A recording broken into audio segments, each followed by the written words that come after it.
Зөв би сая энэ үндэсний аудитын газрын тайлантай ингээд нэг үрчлэн танилцсан юм л да. Бүр 22 оны тайланг авч үзсэн төлөвлөгөөний гүйцэтгэл харсан. Тэгэхэд энэ чинь 60.1%-тай, 23 оных нь болохоор 70.8%-тай. Тэгээд энэ жилийн 24 оных нь болохоор 52.1 гэсэн ийм одоо төсөл хөтөлбөрийн хэрэгжилтийг үр дүн гарсан байгаа юм. Тэгэхээр ер нь аудитын газар сая хэллээ дарга тийм ээ. Засгийн газар талдсаад байгаа юм ер нь бол байхгүй байгаа. Тэгвэл энэ одоо өгж байгаа энэ зөвлөмж гаргаж байгаа санал дүгнэлтээ хэр бодиттой барьж цаашид энэ төсвийг захиран зарцуулагч энэ сайд нар ажиллаа хийх энэ одоо хяналт тавих энэ үйл ажиллагаанд нь хяналт тавихад ямар зарчим та одоо өөрөө үйл ажиллагаанд одоо авч хэрэгжүүлж яаж ажиллах юм зүгээр ингэж хэлчихэл одоо би ингээл манайх ингээл дүгнэлтсэн тэгэл ингээл дүгндэг гэд ингээд явах юм бол ер нь ажил чинь энэ засгийн газрын ажил энэ улс эх орны ажил явах уу? Цагчдаараа тодорхой асуулт асуугаад байна шүү дээ. Энэ 10 хүн ирсэн байна танахаас. Баахан аудиторууд байна. Яг энэ дээр ажилласан аудиторын хариултыг сонсъё л да.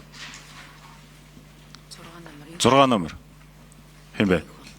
Энх бол аудитын үндэсний аудитын газрын гүйцэтгэл нийслэлийн аудитын газрын захирал тэргүүлэх аудитор. 6 номер. Нэрээ хэлээрэй. Энх бол үндэсний аудитын газар. За Батчимаг гишүүний асуултанд хариулъя. Төрөний дүгнэлттэй холбоотой энэ дүгнэлтийг юунд үндэслэж ингэж дүгнэлт хийсэн бэ гэдэг асуултыг асуусан. Тэгэхээр хөгжлийн бодлого төвчийн тухай улсын 6 дугаар зүйлд нь заасан байгаа. Урт олон дунд хугацааны богино хугацааны зорилтыг тавихтаа тоон болон шалгуур үзүүлэлт тухайн үзүүлэлтээр хэмжигдэх зорилттой төвчнийг тодорхойлох. Хоёрт нь хүн нийгэм эдийн засгт энэ тухайн арга хэмжээг хэрэгжээд ямар эерэг үр нөлөө авчрахыг, үр дагавар авчрахыг тодорхойлох.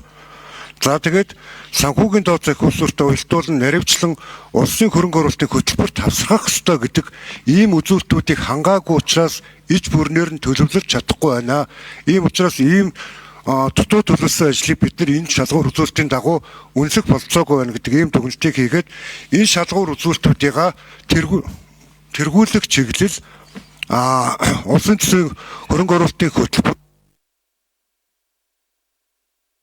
6 номерын микрофоныг сонгоё. Бодиттой тооцдог байх. Дээрээс нь хөгжлийн бодлого төвтийн тухай хуулиар салбар тус бүрийн онцлог тохирсон аргачлалыг бий болгоно гэдэг ийм заалттай энэ заалтыг төсвийн ерөнхийлөн захирагч нар хэрэгжүүлж ажиллаачаа гэдэг ийм зөвлөмжийг өгч ажилласан байгаа.